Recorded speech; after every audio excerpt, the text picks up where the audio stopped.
action fanatics, welcome to another edition of the Bulletproof Podcast. I am your host, Chris the Brain. Joining me, as always, my co-host, Chad Cruz. And Chad, today we are going to be remembering a legend. A legend, an icon, one of the guys who kind of made this site possible, who helped develop the genre that we all love, that we watch just on a consistent basis. And the guy we're talking about is Bruce Lee. And joining us in the guest chair, a legend in his own mind, the real Todd Gaines is back. RTG, welcome back to the show. Hey, Chris, Chad. And without Bruce Lee, we never would have had Ricky the Dragon Steamboat or Don the Dragon Wilson. Nice. Great points. Wonderful references. I appreciate those, and I agree with those. Yes. Obviously, yeah, the Ricky Steamboat thing is kind of odd because obviously this was over a decade after Bruce Lee had passed away. But yeah, obviously he was the inspiration and the ninja craze that was going on at the time. But just wait until Vince McMahon watches Napoleon Dynamite. We're going to get there's going to be some wrestler with a Napoleon Dynamite gimmick. Or maybe Pedro Morales will make a return. I don't know. There you go.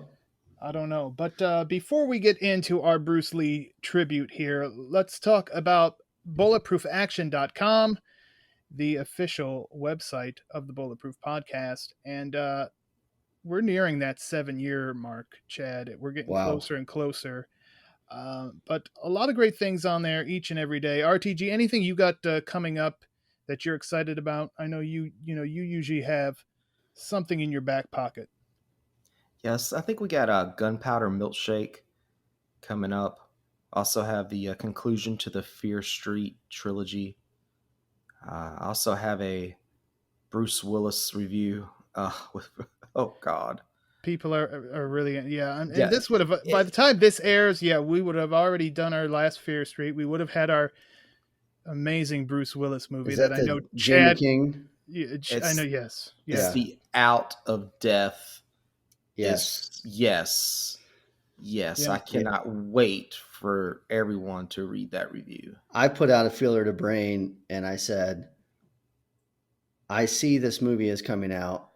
I may have access to it if I want it, but please tell me RTG is covering this thing, because I don't want any part of it. And fortunately for you, yes. RTG did already cover it. It was already sitting in my inbox waiting to be posted on the site. So that all went up last week as you are hearing this, but next week as we are recording this, if you want to have a peek behind the curtain. But we've got and then August is coming, and that's Actionversary month, and we've got some big things planned for that. So definitely stay tuned. Definitely check it out each and every day. Bulletproofaction.com. Always something new on the site. And if I can jump in here real quick, please Brain, do. It reminds me that just because you haven't seen a film doesn't mean you can't read a post about it. And I typically hadn't done this in the past. If I haven't seen a movie, I might not go on and read a review, or I may not go on and read someone's comments about it. But like this Bruce Willis movie that will have just been posted in the last several days, I have not watched it.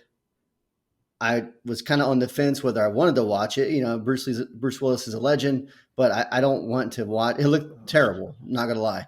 So, but now I have the option to go and read RTG's review about it and remind myself why I didn't want to watch it in the first place. This most likely was going to happen. So it can save me the hour and 30 minutes of watching it and about 8 minutes of reading his post. And to me, that's a big help. Well, yeah, if you're on the fence about a movie, and that's usually when I would check out a review. Yeah. Is if I'm on the fence and it's like, okay, and I get there's action movies, but we try not to put too many spoilers in the brand new movies. If we're covering something from 20 years ago, I may reveal all, and that's your problem. But the newer ones, I try to hold back on a little bit. I know RTG definitely does. RTG's the king of vagueness when it comes to any new review, any movie, because I don't want to. I want you to click on our post and I don't want you to be spoiled, and I want you just to be able to, hey, get an idea of what it's going to be like, and I'm not going to give anything away.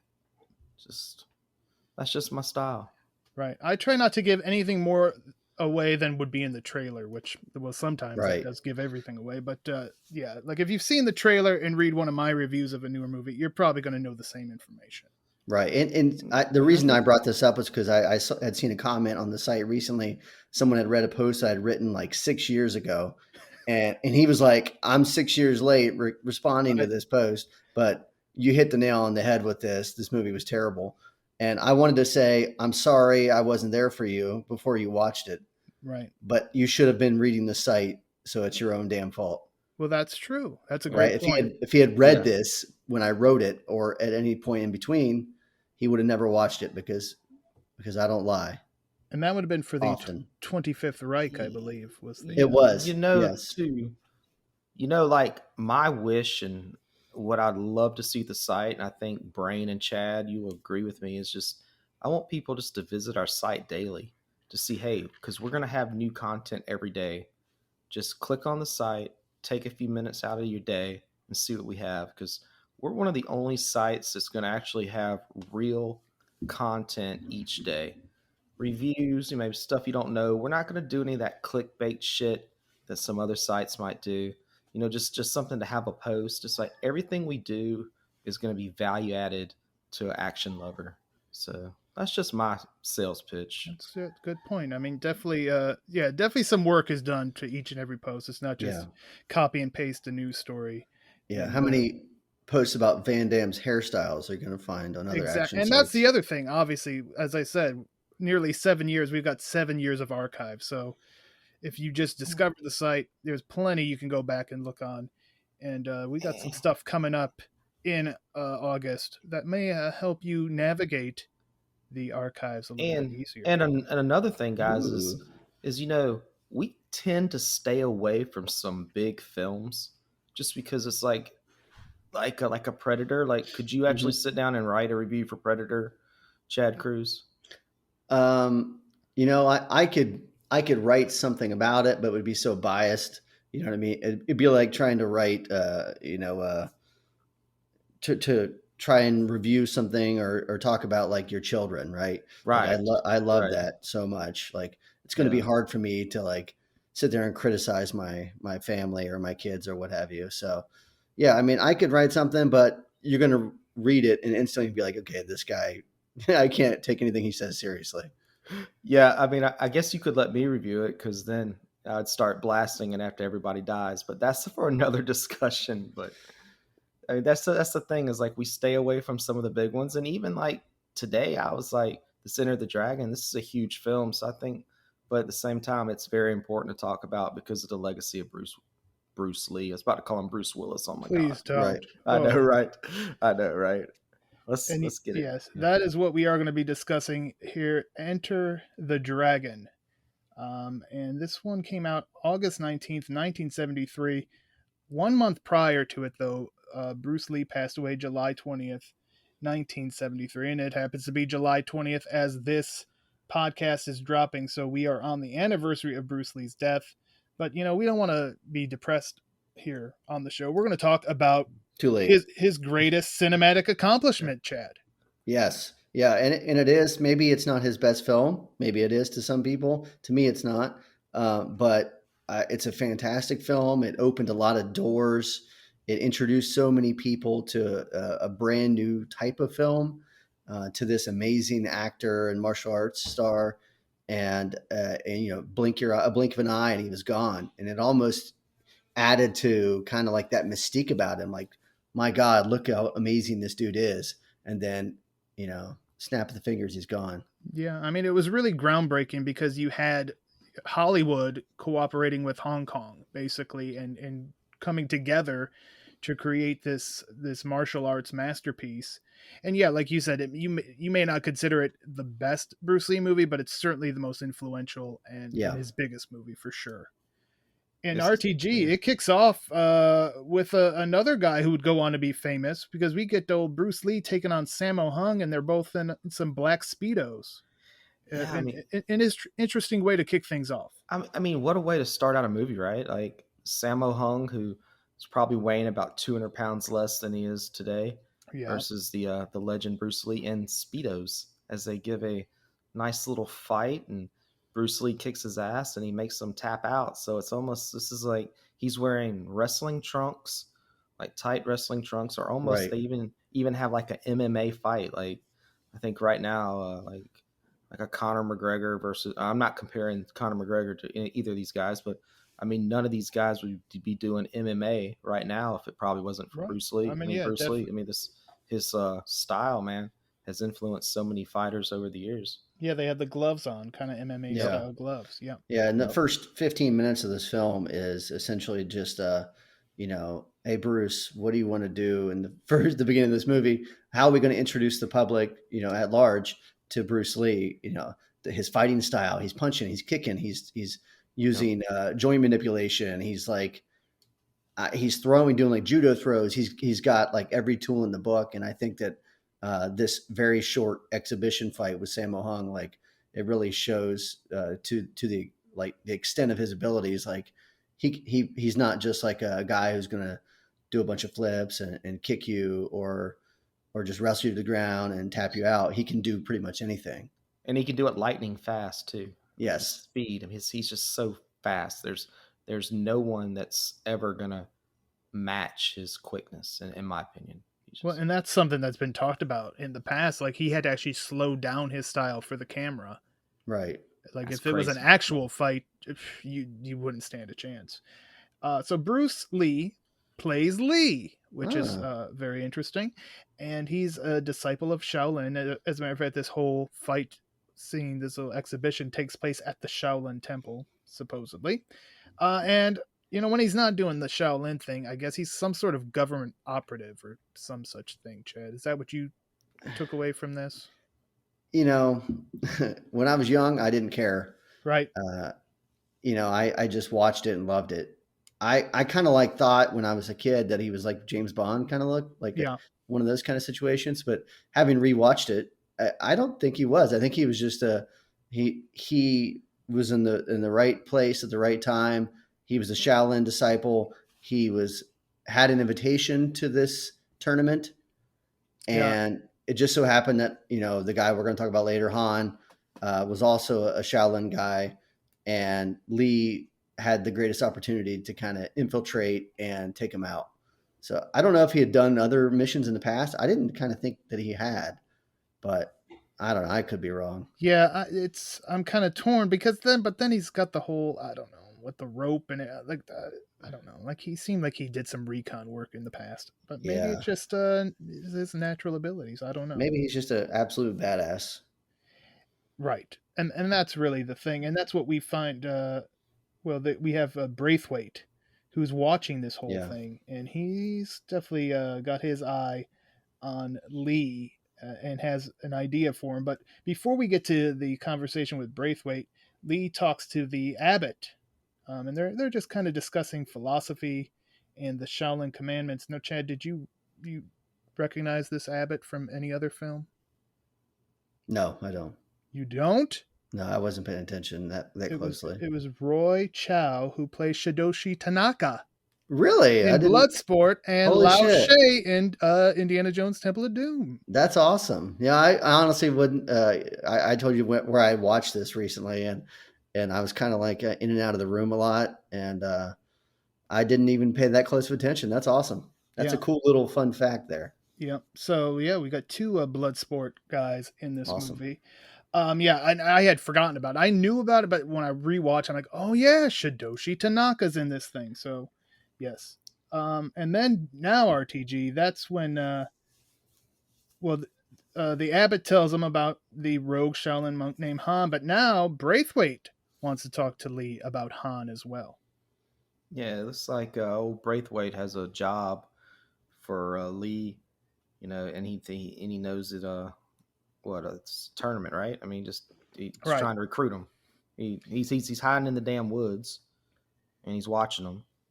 And then he also sees Bruce Lee, or Lee, excuse me, talking to the little kid, teaching him a little Was it like a little wax on, wax off lesson? Yeah, he's giving him his his Tao of Jeet Kune Do speech. Like he's really getting all his shit in wrestling terms. And it when it would have comes been to fighting and the philosophy. It would have been awesome if that little kid would have been Brandon Lee. If Brandon Lee was old enough to play that kid, that he was just just a little bit too young for that part. But old Braithwaite definitely knows that he's got the right guy for the job, and I think we also know that Lee has some ulterior motives to get into. Right, the reason why he wants to go here to this tournament, right? Well, yeah, I think it seemed to me like he wasn't going to go, but then, now with the Abbott telling him and Braithwaite telling him with this whole thing with he's all about honor, like it's the honor, it's the disgrace of the temple or the temple. Yeah, Abbott's giving him all kinds of foreshadowing things. That's what I mean. Like if you sit here and listen to him, like oh yeah, that's going to come into play later. And then Braithwaite, he works for some sort of a British. I don't know, government group. It's not like MI6, but it's something. They don't do MI5. Yeah. They don't seem to like directly do anything. They're just kind of there to get the ball rolling for something. Right. It's like an intelligence group. He says he's like, oh, we can't like come in with guns, but we just get intelligence and we call somebody.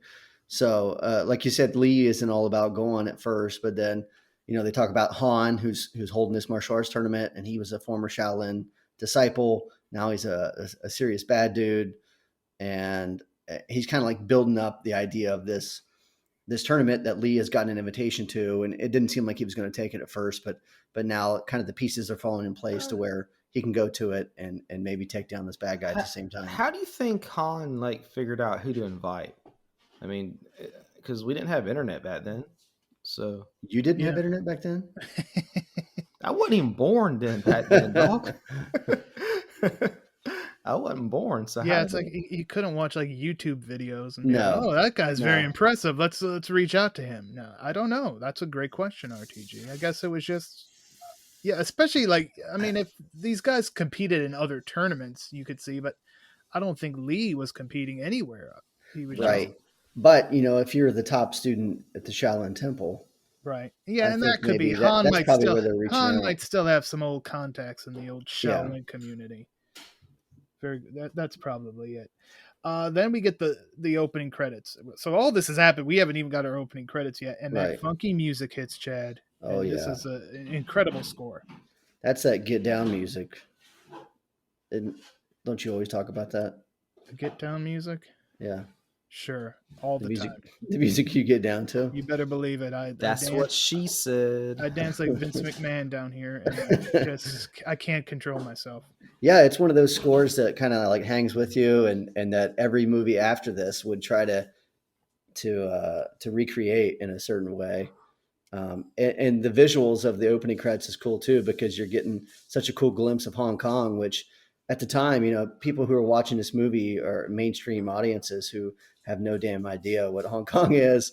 And it looks so much different now too. If you were to think about it in 73 and then 2021, it's so much different now. But then it was like, I don't know, like this, a place on the opposite side of the world that you never even thought about. And it looks so cool on screen. And I've actually watched some Bruceploitation movies where they directly take the music. So they're not just inspired, they just straight up steal it and put it in their movie. So Lalo Schifrin, incredible work there. Not only Bruceploitation, but blaxploitation films as well. Oh hell yeah! Yeah, they're gonna copy this score or similar sounding scores, either the Shaft score or this score, or a combination of both. So this is a very influential score for many years to come in many movies. And this is also when we start getting our first look at the other two main, I guess we would call them the protagonists in this thing. You got Williams, Jim Kelly, and Roper, John Saxon, and we kind of see them arriving in Hong Kong. Now, you brought up an interesting point, Chad Cruz, in one of your articles that you wrote for BulletproofAction.com, that John Saxon was not necessarily the first choice to play Roper. No, he was not. In fact, recently deceased William Smith was kind of handpicked by Bruce Lee to play the part and they just couldn't get the schedules to work out. You know, he's done like 10,000 movies. Right. So his schedule wouldn't allow him to do this film. So John Saxon kind of swooped in and took on the role. And I would just, why we brought this article up, the legendary manliness of William Smith. Yes. I don't know what's up with the comments on that post. I know. I don't know if did you see the ones from today? Like as if somebody else is like attacking you and all you did was humor the guy who like questioned it. And you said, I mean, the article is pro William Smith all the way. Yes. Very. I mean, the frickin' title is The Legendary Manliness of William Smith. It's not like William Smith was a fake ass pussy. That's not the name of it. It was The Legendary Manliness of William Smith. And yeah, there was one comment on there from some time ago where the guy was like, I think it's all BS. You said, well, maybe, but I want to believe. So yes. But there's still people now, obviously, because it's got some more attention because of, as you said, unfortunately, we just recently lost William Smith. And yeah, people attacking. People are calling me out for writing a post, just praising this guy. Yeah. Paying tribute, praising this guy. He was alive when I wrote it. Right. It was his birthday, I believe, when you posted it. Yeah, he would have kicked my ass if he had read it and I'd talk, if I'd talk smack about him. Even at 83 years old, probably. So, yeah, I never understood that. I read some of those comments. I'm like, what are these people talking about? Yeah, I noticed a bunch of them just before we got on this podcast, and I was like, I don't get it. I can't wait to go back and read them. Yeah, I'm sure you'll be very excited. And you guys know that Jim Kelly was not the first choice either. Oh, who was it? Okay, his name is Rockne Tarkington. You might know him from Ice Pirates. Or Black Samson, actually, too. He played Samson in Black Samson. He was actually filming for about 3 days. And then he said, fuck this shit and quit because the pay was too low. Dang. Well, that'll happen. And you had Jim Kelly, who is, obviously used this as a springboard to kind of start his own kung fu movie career. Yeah. All right. So while Williams and Roper are arriving in Hong Kong, Braithwaite and Lee are now having an official meeting. We've got like a slideshow or film. We find out kind of about Han and this island where Han operates and where the tournament will take place. There's a martial arts school. We are introduced to Han's bodyguard, O'Hara, played by Bob Wall. There's some sort of illegal activities, at least skin trafficking. There might be more going on in the island, and we'll find out. Yeah. And we also learned, Chad, that they've already sent in a female agent, Mei Ling, but she's nowhere. She's out of touch now, out of contact. Right. She infiltrated the island, and once she got there, they've lost touch with her. So you can assume, you can guess that Lee will try to make contact with her at some point. If she's even still alive. If she is alive. At this point. We don't know yet. We don't know yet. The annual tournament is really Han's only contact with the outside world. So that goes back to RTG's question is how the hell did he find these guys? Yeah, but he did every 3 years. Talent scouts. I would think maybe he has talent scouts too that go out. I think so. If you remember The Quest, Jean-Claude Van Damme's The Quest, yes. They have these guys that roll around. They hand you this big scroll that invites you to this tournament. I kind of think that's what Hans was like. He has, he's got this massive network of illegal trafficking people and drug people or whatever else he does, and he's got his kind of ear to the ground listening for great martial artists. So he sends out these people and these invitations, and that's how I see it, anyways. And we also find out that and to Lee's credit, he's like, well, why don't you just go in there and shoot him? Yeah. We know he's a bad guy. Why don't we just send in a bunch of guys and, SEAL team or something and just get rid of these guys? But we find out no, guns aren't permitted. And obviously, Hans Island is, you got quite some security there. So you're not going to sneak a gun in. But basically the other thing is, they think they know this RTG, but they don't have any evidence. Yeah, they don't. So the only thing you have to do is to go find out for yourself.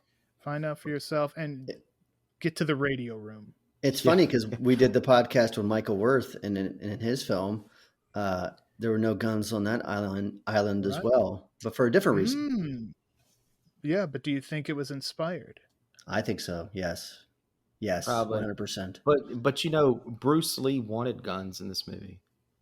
I mean, that was one of the reasons that he wanted because he like loved guns, believe it or not.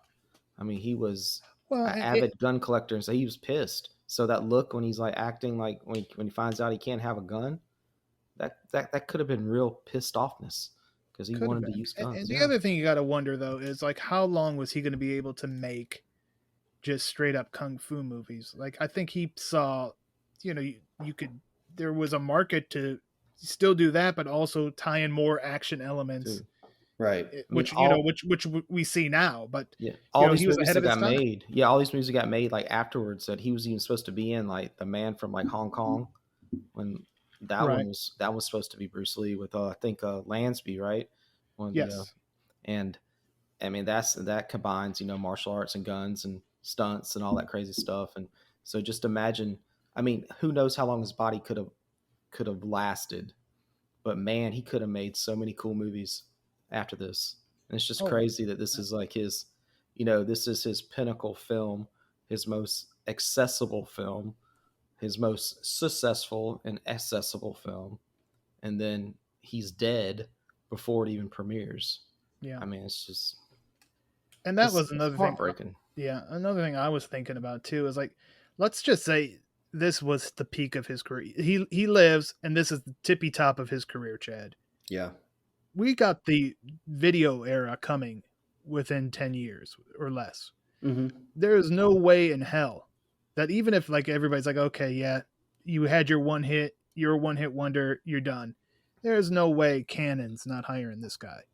Oh yeah. There's no way, the 90s direct to video era, somebody wasn't going to hire this guy, and he would just continue working until he died of old age. Not unfortunately. And he would have been well within that age limit of still doing sweet action movies. When, like you said, when Canon was kind of at its peak in the 80s. So yeah, he could have put out all kinds of, even like you said, if he hadn't been mainstream, if he had kind of taken a step back as a B star or C star, he still could have been putting out great action movies. Yeah, we could have still had him. I mean, he was what, 1940, right? Is that the year he's born? I believe so, the year of the dragon, 1940. So he would only be what, 82, 81, 82 right now. Right. So, even if he became the teacher, the mentor, yes, the Shidoshi himself, the IP man or the Ip man or however y'all say it, that trained the real life Bruce Lee, he could have. Yep. He would have been taking all of Donnie Yen's roles. yes, he could have. All right. Well, now we start getting to a series of flashbacks, and we see Lee's sister, and he's just kind of talking to this old man. I don't know what relation he is of them, or just was a friend of the family, but we find out his sister had a run-in with O'Hara, the bodyguard, and he's basically, Chad, responsible for her dying. Yeah, and old man is telling Lee about this, and he had never heard this story. So it's kind of like, we're learning about it at the same time that he is. And it's just kind of reinforcing the idea that Lee needs to kind of go on this mission. But his sister's on the island, and some of Han's men are on the island, including O'Hara. They're super rapey, and they're like, eyeing her down, and they just start chasing her. They beat the shit out of the old man, and they start chasing her, and she kicks the crap out of him, like, for a long time. You know what I mean? It's like you're watching this 12-minute foot chase, and she's just beating these guys' asses for the whole time, the entirety of it. And then she gets cornered, and she picks up a piece of glass and shanks herself with it. Yeah, and she did manage to give O'Hara his signature scar though. Before that, I'm pretty sure the old man did that, right? Yeah. That's right. The old man did. I apologize. The old man. You are correct. Yeah, he lived got to tell his about licks in. He did. Yes, he did. Yeah, that's the most surprising thing, is that old man's still alive to tell that story, because you would have thought that O'Hara would have gone back and killed him. And then the other question is, why did it take so long for the story to get told? That is, unless he was at the Shaolin Temple, then I guess obviously you're kind of cut off from the other side. The story is like very sad and because I mean she's about to get raped by O'Hara and she kills herself. Right. Because I mean she's in Right. a corner. I mean you get that look in O'Hara's eyes, one of a predator, and she knows, and so it's almost like what she commits sepka, whatever, harikari or whatever they call it, just kills herself right there. Yeah. And then Lee, he hears about the story, and then the next scene of him is going to the cemetery to kind of pay respects to his mother and his sister's graves. And at this point, he has decided that he's going to kind of take on this mission, and he's like, "You wouldn't like what I'm about to do," kind of thing. Yeah, like forgive me, I'm about to fuck these motherfuckers up. I mean, Yeah.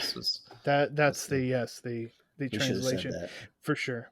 And so he already had the whole Shaolin angle going on, where his temple was disrespected. Now he finds out this guy who works for Han is directly affected his family. So yeah, super motivated. And this is also like another brain like plot cliche we'll see in films, like dead sister, dead brother, kidnapped brother. Like Sister Street Fighter. I mean, I can think of like a lot of films with this similar storyline you're going to see forever and ever and ever after this too. Right. Oh yeah, a revenge tale will always work. We get our second flashback. This time we got Roper on the golf course, and we find out he has a bit of a gambling problem. RTG. Yeah, I mean he's also got a hot secretary, but that's do you know who she is? I recognize her. She played Janet on Sanford and Son. She was Lamont's fiance for a few episodes. How about that? How about that?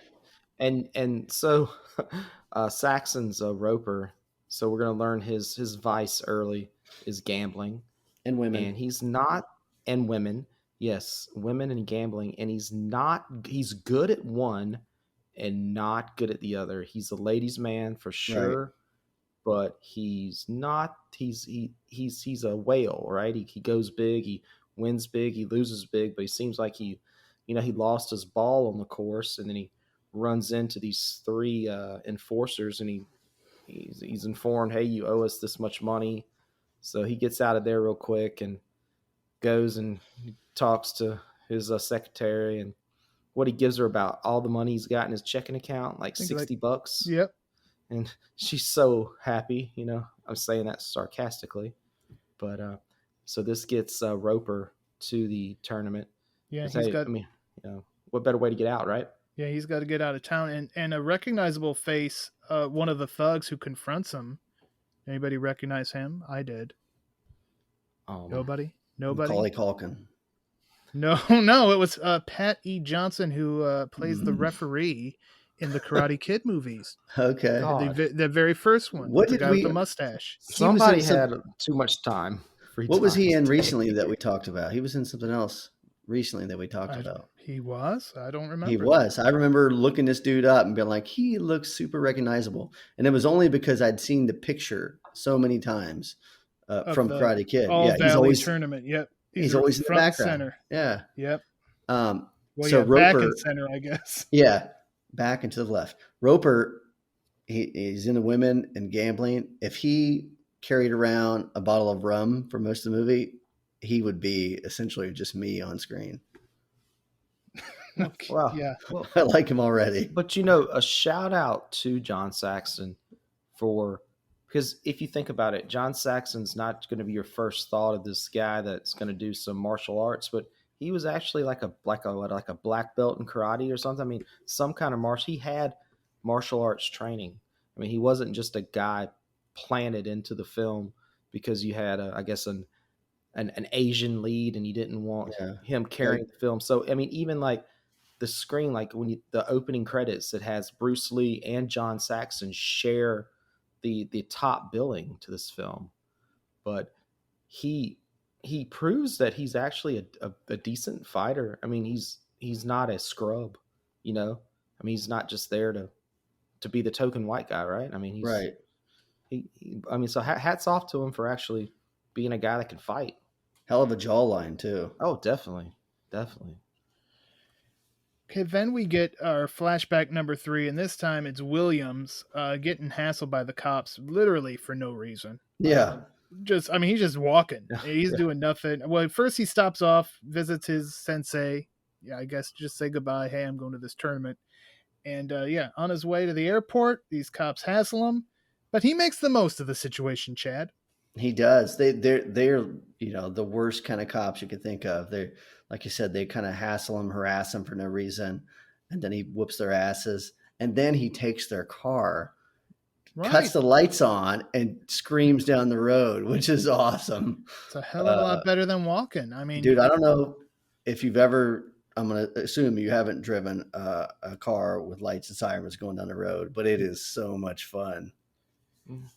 And like so far in this film, Jim Kelly's stealing the show so far.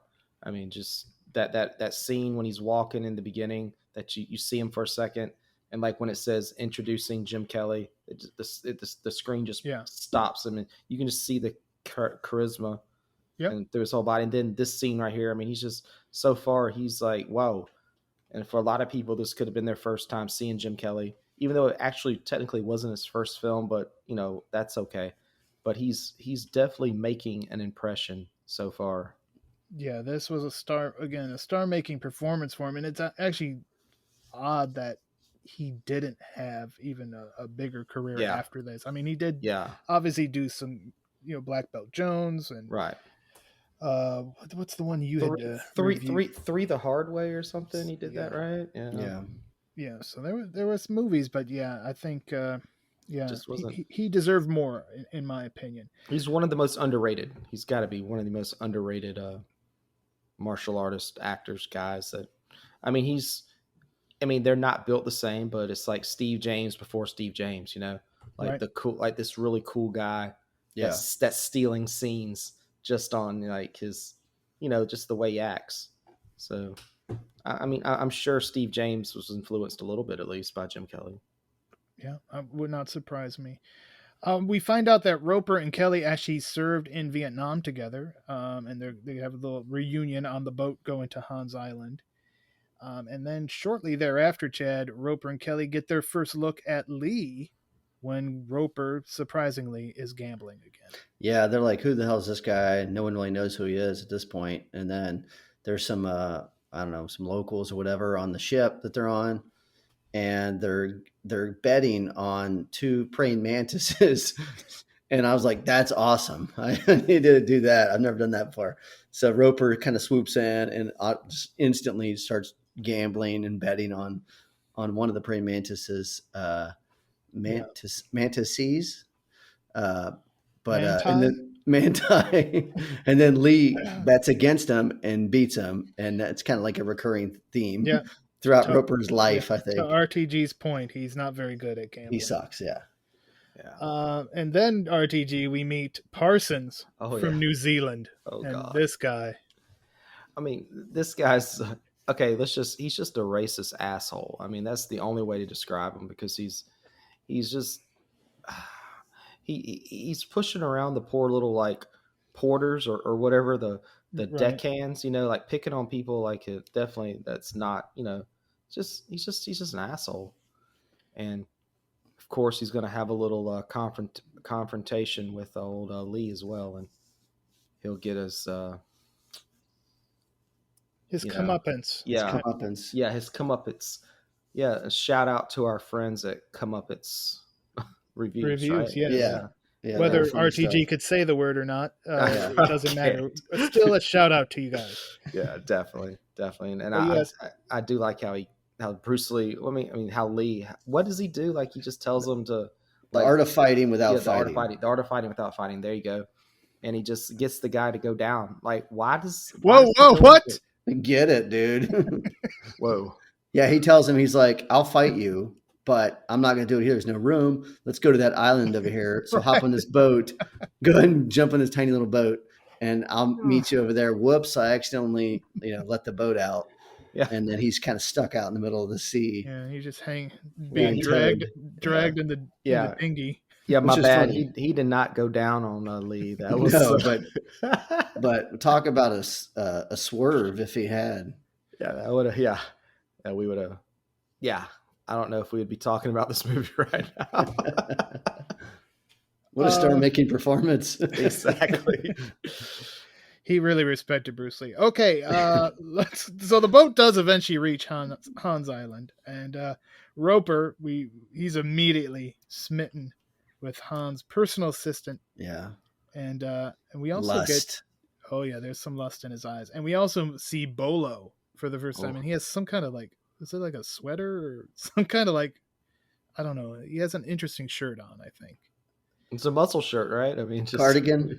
Yeah, but it's it's not like a shirt. It's almost like I don't know. It's all right. Man, Bolo could wear whatever the hell Bolo wants to wear. You it's could probably hard. He probably had to get that crocheted because I mean those pecs. Where do you find a shirt that fits? A podcast on Bolo's nipples? You know, God. I could, but I don't think I'm going to. You know what? If you were to go to bulletproofaction.com, I'm certain that there are articles based around fashion, action movie fashion, and I know this because I'm the one who wrote those. Yeah, you really think outside the box every once in a while.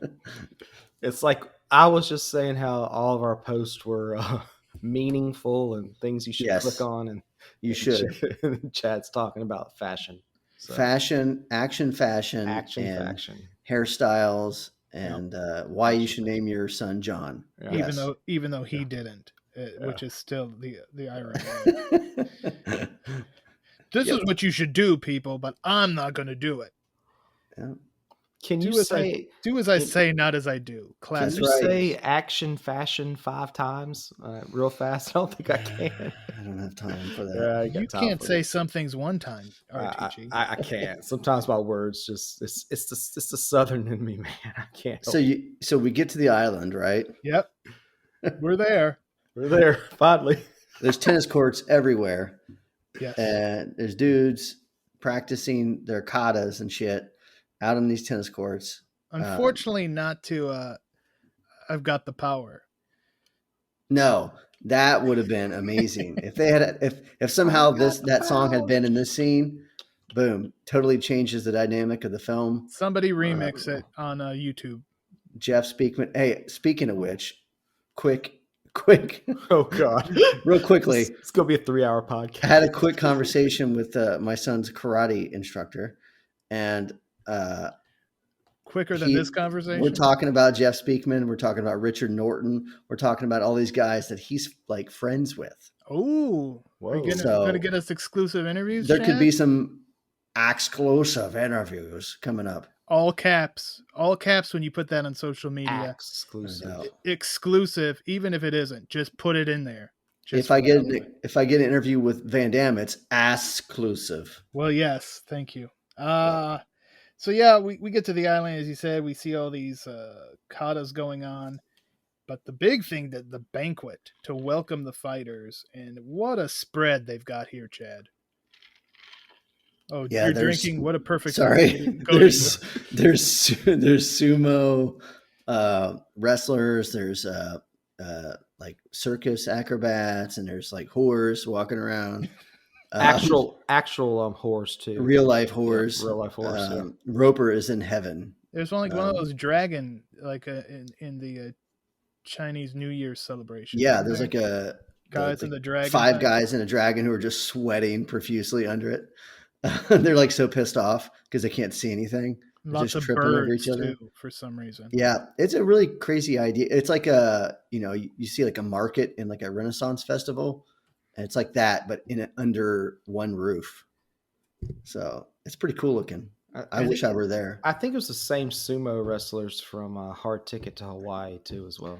They don't really do much wrestling. They're just kind of like rub nipples against each other, just belly bumping. Yeah.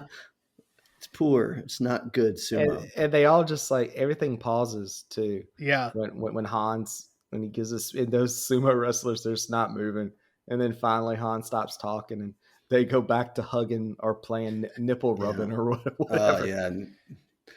It's like arm wrestling, but with nipples. That's a great scene though. Han comes in, music stops, everybody stops. He welcomes everyone, does a little apple trick. And then he's out. And that's when Lee believes he's found Mei Ling. So she is alive, Chad. Yeah. Surprise. Yeah. So Big then surprise. here's something that RTG wishes Oh, would have happened to yes. him in his younger days Yes. prior to his marriage. Yes. After the banquet, he goes to everybody goes to the room, and women are brought up. Ooh. RTG Oh and man. Wow. Okay, so imagine if here you are, you're listening to your music, you got some headphones on, like I got some headphones on right now. yep. I'm just jamming, and all of a sudden, this nice lady brings in about 6 or 7 nice looking ladies, and you're like, ooh, they're for me, awesome.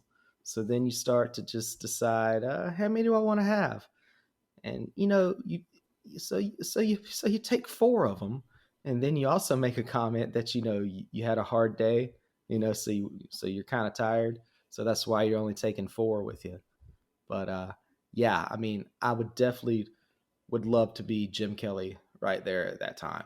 I'm not Yeah. gonna lie. I mean, Yeah, I mean, if he wasn't already like the coolest guy in the movie, yes, Chad, I mean, that yes. scene Yeah. right I there mean, pretty much cemented it. I mean, Maximum him and those libido. headphones. Yeah, yeah.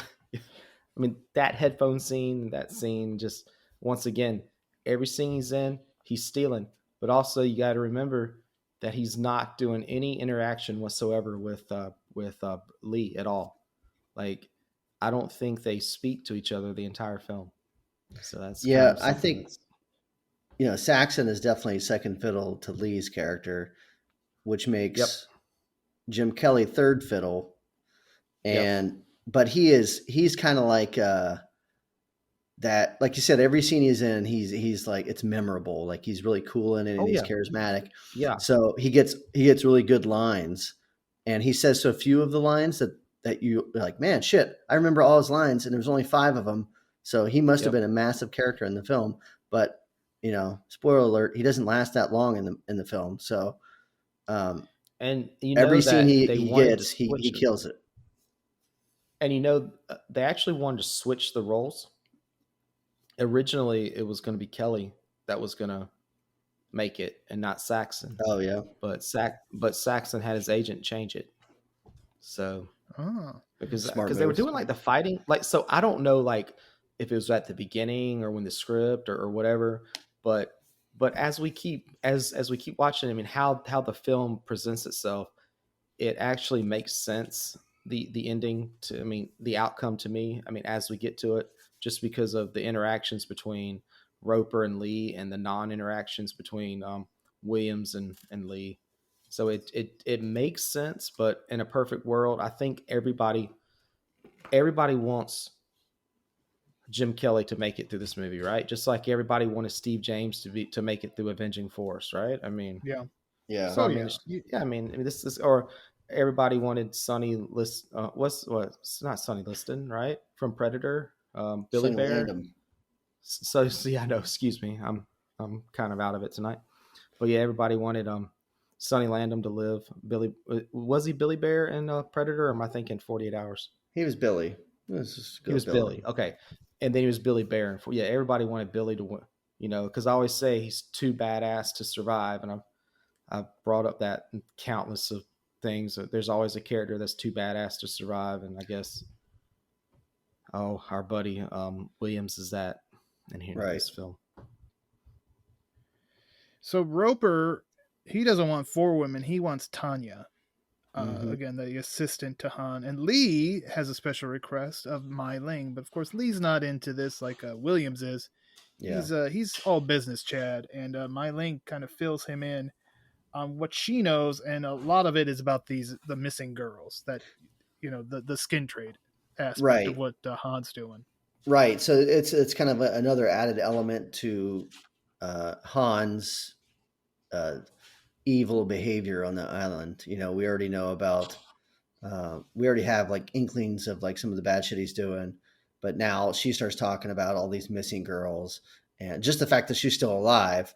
Like, all right, we're about to get some more info from Lee or from Mai Ling, and then of course later in the movie she plays another role in the action, if you will.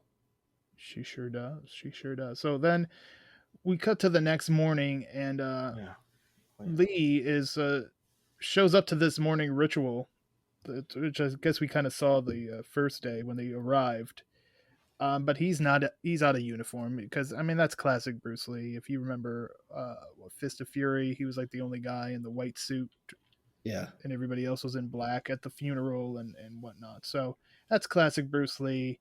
Han shows up, kicks off the tournament, and we get our first matchup, and it's Williams against old New Zealand's own Parsons.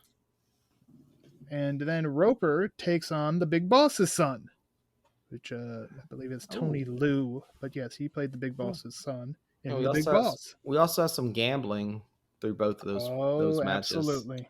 Yeah. And, so Roper, especially might be the only time he actually wins anything, right? Right. Well, yeah, because he's in direct. Maybe because he's in direct control of it. Yeah. You know. So he knows how to do that at least. So that's our tournament. We get like two fights. You know, I never saw any brackets. I don't understand how this tournament worked. I don't know anything about it other than what we see, and we see two matches, and then we cut to the night, and Lee's not staying in his room, RTG. Old Lee's on the prowl. Yeah, he's got to find out what the hell's going on, right? Absolutely. And so, what does he do? He's sneaking around. He's sneaking around. He's running around at night, right? He's sneaking around, seeing what's up, and this is also when Williams gets out too, right? Williams is out. Yeah, Williams needs a little night air because he's had another. Because this is actually a different night, right? So this is the. That's the sound from Williams' room.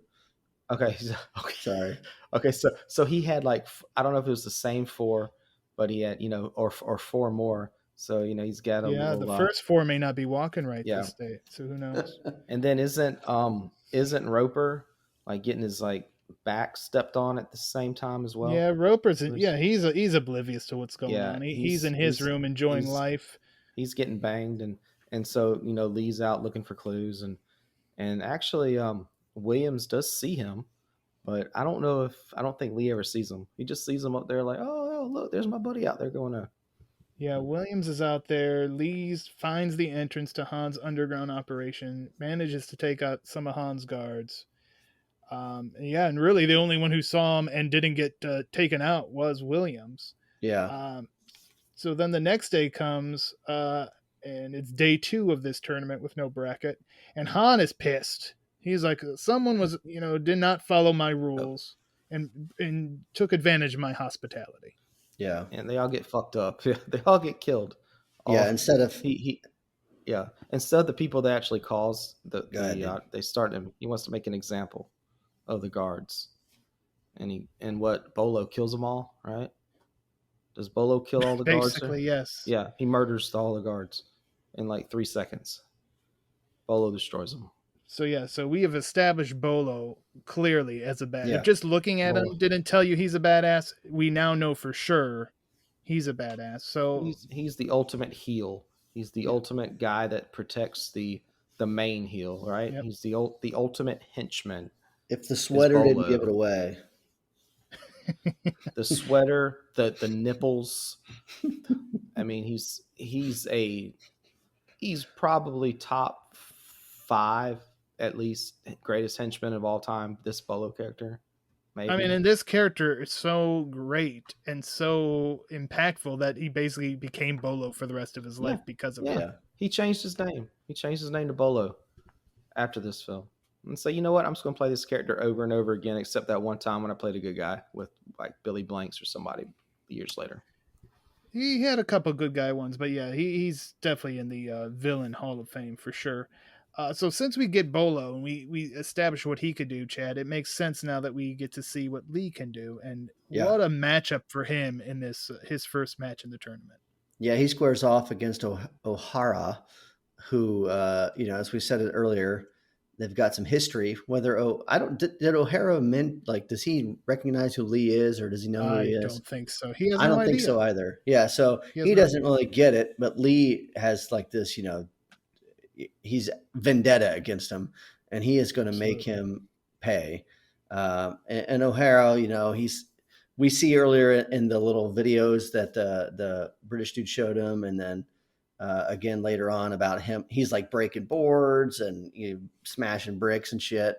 But Lee gets his great quote in: "Boards don't hit back." So that's kind of like that iconic line that he gives, which Bolo kind of paraphrases many years later. He does in Bloodsport, and Lee absolutely beats the living shit out of O'Hara. Yes. And then, of course, O'Hara having the dishonor of losing so poorly and being the absolute piece of shit that he is, he kind of attacks Lee again, and Lee once again makes him pay the ultimate price. Yeah, he's done, and Han's disgusted by it. Yeah, that was a squash match that would make King Kong Bundy proud. Yeah. It was almost SD Jones levels, 9 seconds. 9 seconds, man. SD Jones. That is Steamboat and Bundy. Bundy, you big fat piece of shit. Thank you. And SD Jones. SD Jones, man, SD Jones might have been a jobber, but he got so many women back in the day. He also got 2 different LJNs for some reason. Good shirts in those LJNs. I wear those shirts in a heartbeat. I know you would. So yeah, Han is just disgusted, and so the tournament's just over. So I don't like. There's not even like. There's obviously no bracket. There's really no schedule. It's just on Han's whims. I mean, so these guys could be here. I mean, if this crap keeps happening, this tournament could go on for about 3.5 months. No wonder those sumo guys just kept belly flopping each other. Like that's just all they did. Yeah, they had no route. They were just like, we have to continue this fight because they're getting paid, right? But like a little earlier, I think Roper made a comment to Williams when he's like something's off when they were at the banquet, and he just realizes that they're just trying to fatten him up for the prey. Kill. Yeah, for the kill later. Yeah. So since Williams was outside the night before, some of the guards did spot him.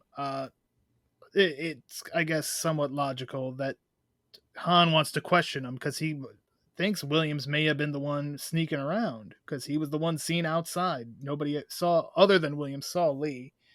So he's called to Han's study, and Williams is pissed. He's like, "No way, man! I didn't do this. I have nothing to do with it. There was somebody else out there." And then the guards are summoned, and Chad, we get. Well, I'll let you take it from there.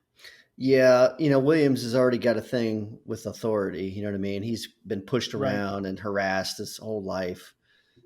So he, at this point, Han is they're not outright calling him a liar, but they're asking questions, and Williams, he's not a snitch either. So he could have been like, yeah, bro, that was Lee. I saw that dude sneaking around in all black and shit, but he's not a snitch. So he basically just starts beating the crap out of these guards.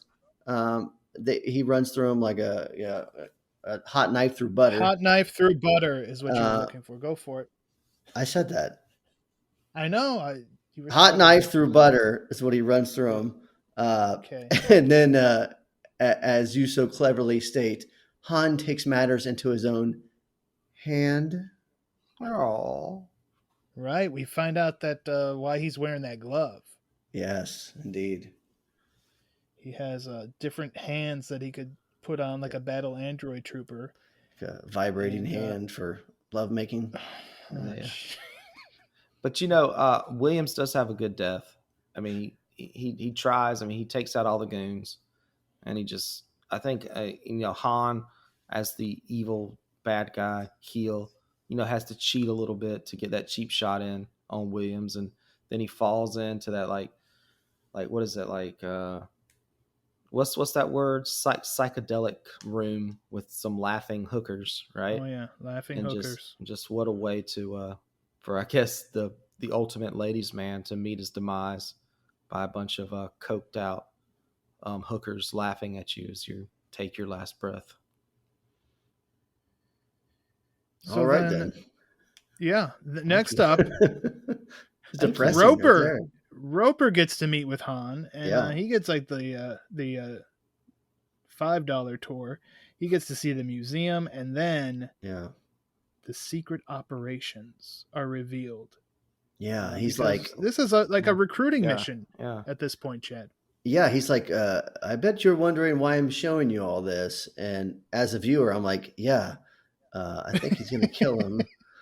But so he shows Roper, like, here are all the illegal things that we're doing here on the island. What do you think of these trafficking and drug process? Opium. Yes, I do that too. So Roper is a little concerned, I think, for his own welfare. And then Han basically says, like, I want you to come work with me. I think that would be cool to do that. And I think Roper might actually, Roper is different from Williams. We learned that multiple times throughout the film. Roper is a survivor. Williams is a survivor as well. Williams had he had values. He had morals. Like, he wouldn't go against them. He wouldn't snitch. He, like, at one point, Roper's even like, oh, same old Williams. You know what I mean? Because Williams isn't the kind of guy who would cheat to win or any of that shit.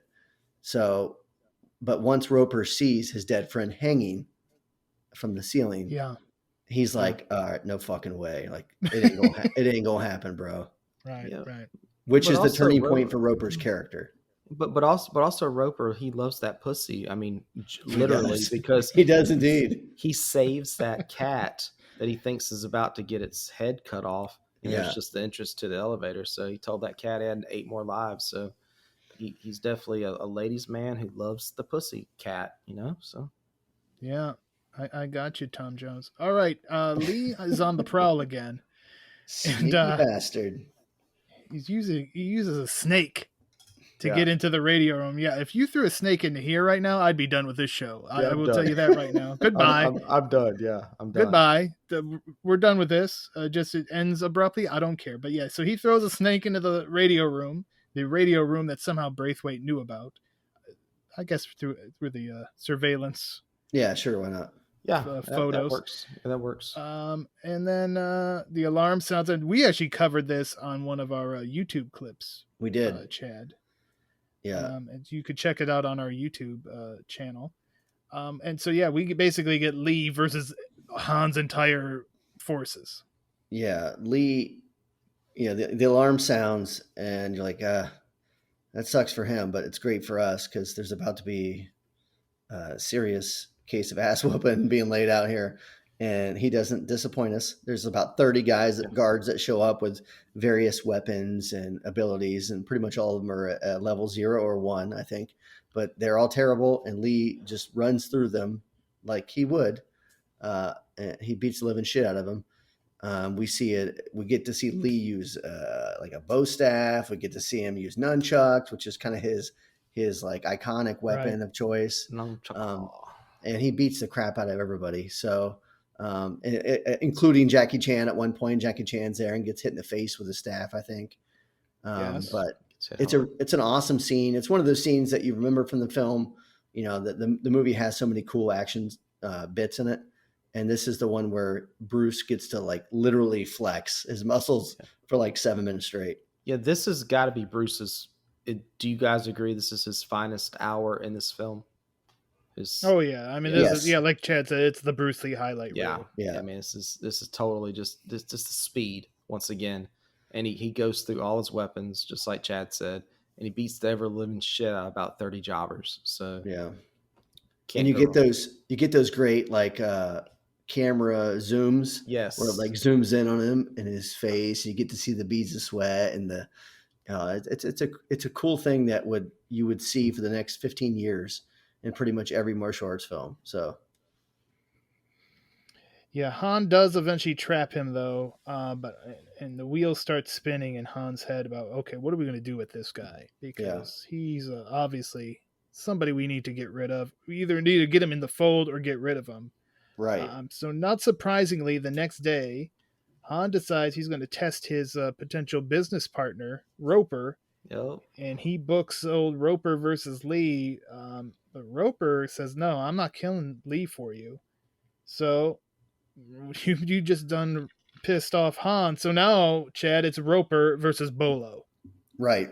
And again, we see what lengths Roper will go to win. He's the kind of guy who gambles. He's the kind of guy who cheats and lie, cheat, and steal.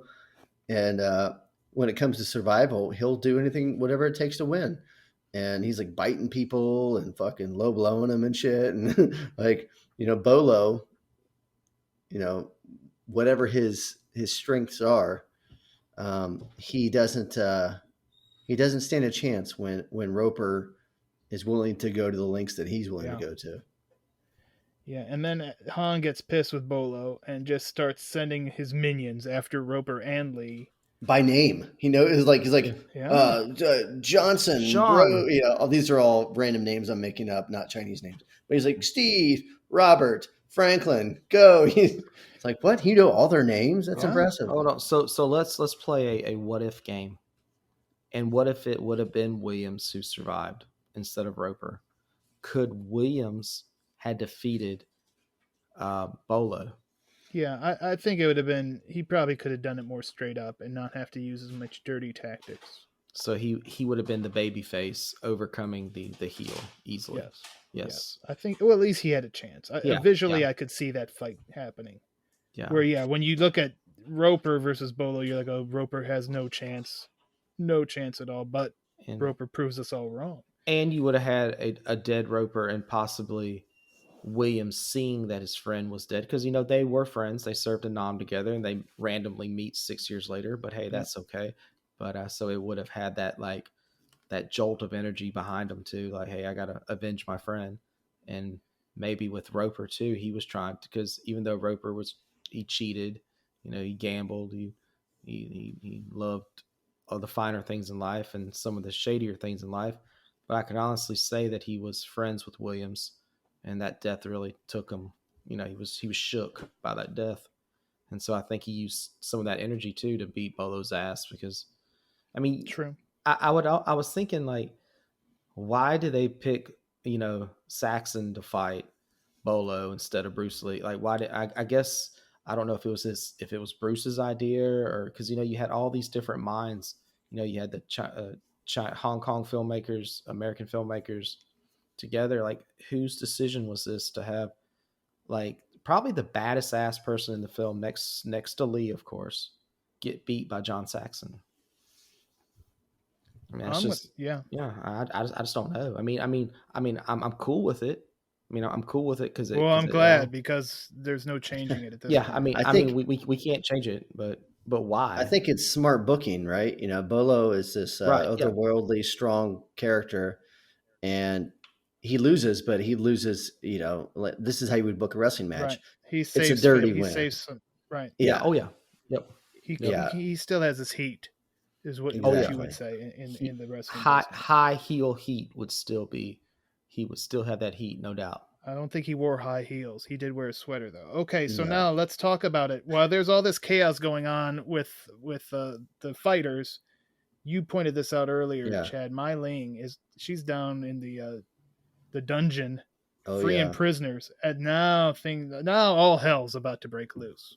Yeah, all the black pajama guys are getting released from their prison cells, and they're all malnourished and tired and beat down, but just wait till they get up on the tennis courts, bro. Then pickleball up there. They about to whoop some ass. That adrenaline kicks in, and they're ready. They're free, and they're feeling it. And Han, he sees this going on. He puts on a claw hand and makes a run for it. But Lee, he's not gonna let this happen. He spots Han and goes after him, and these two end up meeting in the museum that we saw earlier, and Han switches over to the blade hand, and Lee shows up, and just a great line here from Lee. You have offended my family, and you have offended the Shaolin Temple, and we get the final fight, Chad, and just an iconic scene about to come up. Yeah, it's an incredible fight scene, because we talked about how the Roper Bolo fight was booked, and I think this one is booked to perfection, right? You're in the setting that you're in is advantageous to Han. He has a weapon. Part of his body is a weapon. His hand is a weapon, a bladed weapon, no less. And we continue to see that the only strikes he gets on Lee are really just this blade slashing him. And they remain on his body the entire time, right? We can see them happening, and it's not really stopping Lee. but it's just pissing him off every time he gets cut a little bit more. But Han is still getting his ass whooped, and like to a serious degree. Lee is like straight like punting his head. Like there's a couple cuts where he is just like laying waste. Oh my God, the kick that it's just like, and it's just like his whole body just destroyed. But it's so great. And of course it all flows into this room that was foreshadowed earlier with the false images and this and that, but into that mirror room that everybody remembers from this film. Yeah. Those mirrors, man. I mean, what a way to film a scene too. I mean, this is one of the most memorable scenes. Again, like you're always going to think about like this hall of mirrors. It's just well filmed. And yeah, I think it obviously was the inspiration. I don't know if you saw John Wick 3, but the fight with John Wick and Mark Dacascos' character. Mm-hmm. There you go. Yep. Very similar setup there. Yeah, very, very similar. I agree. So after Han dies, spoiler alert, the cavalry shows up. We kind of get Lee and Roper giving each other that respectful look. And that's it. One of the greatest martial arts films in history is all done. And what a film. Chad, your final thoughts. Man, what a great film. I mean, it really hits on everything that you would want a martial arts film to hit on, and the lingering effects of how great it was continue on today. You can't watch a martial arts tournament movie. You can't watch Mortal Kombat and be like, oh shit, that's basically Enter the Dragon. A bunch of guys get invitations to go to a tournament. There's a guy who's like secretly undercover. It's not Sonya Blade, but it's Lee. And there's just so many connections that you can make with modern day film and video games and stuff like that. And not to mention Bruce Lee essentially created mixed martial arts in a certain way. He took martial arts film mainstream. He was a star. He hung out with stars. He trained with guys, major, legitimate, quote unquote, legitimate fighters, guys like Ed Parker and Chuck Norris and Joe Louis, like loved and respected Bruce Lee. Like he essentially is the godfather of martial arts in a way. And the fact that he was taken away so quickly makes him that much more amazing. So this movie is kind of like that swan song for him. It's like that one, he's not a one-hit wonder, but this hit was unbelievable. And it really, when you watch this one, if it's your first time viewing it and your first Bruce Lee film, it almost forces you to go back and watch his other stuff, which is what, if you're an actor and you make one movie and someone watches it and you're like, I got to see all his other shit. Like you've hit the nail on the head. You've done the right thing. That's what you want. Yep. RTG. Yeah. So Enter the Dragon is definitely, like I said before, his most accessible film. And really for a lot of people growing up, this could have been like your only exposure to Bruce Lee, because his other films were not as readily available as Enter the Dragon was. Because Enter the Dragon, was the first like US theatrical release for Lee, and it played over and over and over on the Superstation in the 80s, because I can guarantee you it did, because it played before Georgia Championship Wrestling and after Georgia Championship Wrestling. So growing up watching all three of these guys, Saxon, Kelly, and Bruce Lee, and just thinking back to this movie and just how influential Bruce Lee is, and we just would not have just so much stuff today without this guy.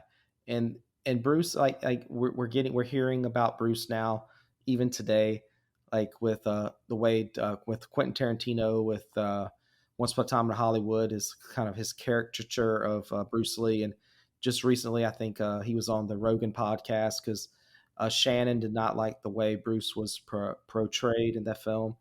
But you got to, with Lee, I mean, he was always fighting to prove himself too, and that's the thing, like.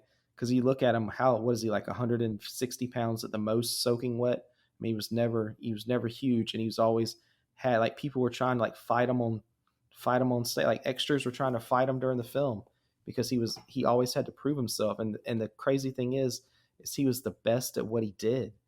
and he's the all-time best.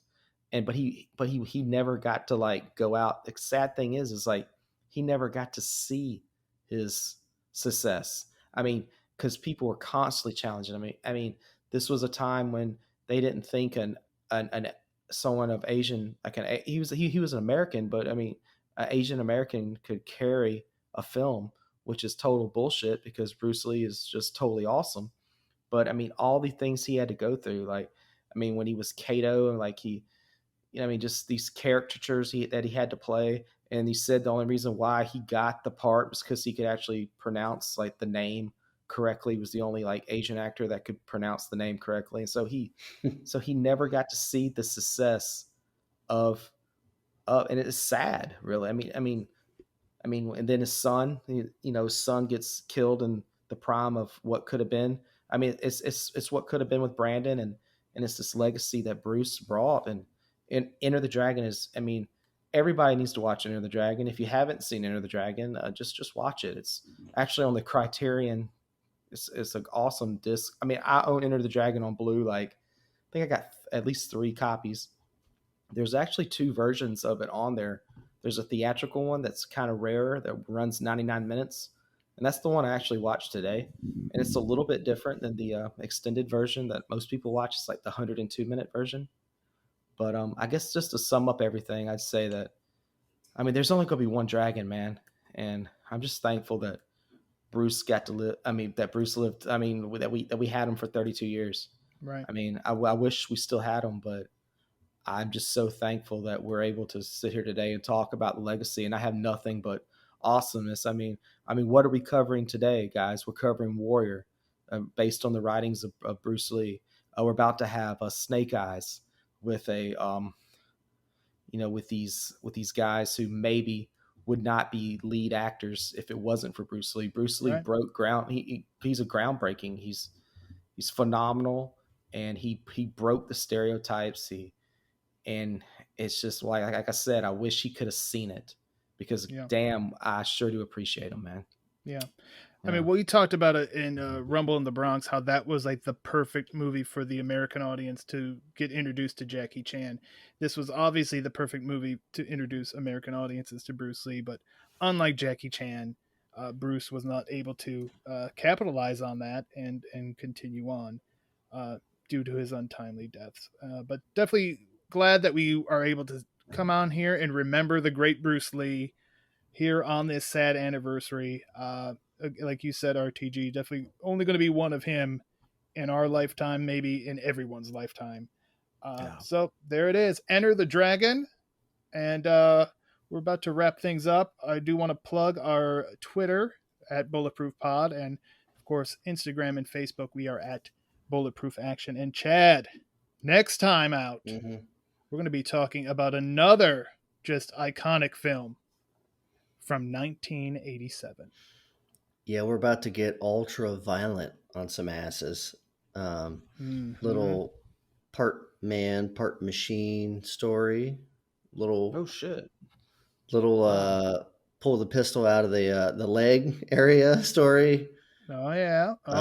Little toxic killing story. Being thrown from a window of a skyscraper story. We're talking about RoboCop.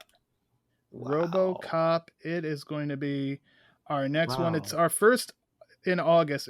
All of August, we're going to be celebrating the 7-year action-versary, I like to call it, of Bulletproof Action. And our first of 3 episodes in August will be RoboCop. And then, after that one, Eye of the Tiger. Oh shit! I bet you I know who's the guest star is going to be for that one. Who's that? Gary Busey. The person who knows the most about cocaine and Gary Busey. That's right. RTG will be back with us for our Eye of the Tiger episode. And then we got a big one for the actual 7th anniversary. I'm going to keep that under wraps just right now. Yeah, of course you don't invite me for the big one. Thanks, guys. So we said you weren't, but now that you said that, you're off the list. Oh, snap. Cracking a whip. Here's what I'm going to put right here. Fuck you, RTG. Okay, thank you. I think we are about out of time. This is our longest episode by far, I believe. Yeah. But Bruce deserves it. And he does. you all deserve it as well. We love to provide you content, Bulletproof Action fans or action fanatics, if you will. So for RTG and Chad Cruz, I'm Chris the Brain. Thank you for listening. And as always, stay tuned for more of the Bulletproof Podcast.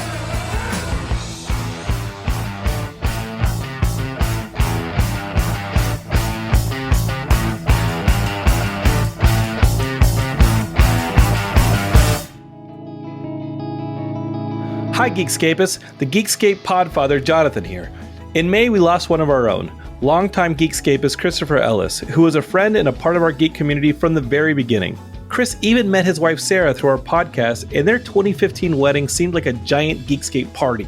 Chris's final weeks battling in the hospital shed light on a huge national problem. The COVID pandemic has almost completely depleted our national and local blood banks. These supplies are used by thousands of hospitals to provide life-saving treatments to patients or to buy enough time for loved ones just to say goodbye. So for the next month and beyond, we're going to do it big in Chris's memory and do some good in the process. We're throwing a blood drive. Visit www.aabb.org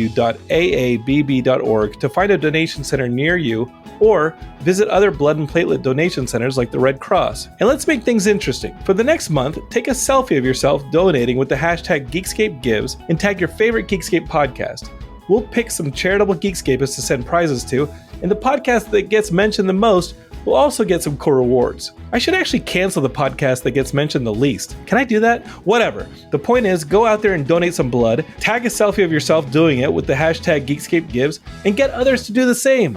We couldn't save our friend Chris, but we can do a whole lot of good in his name. Geekscape forever!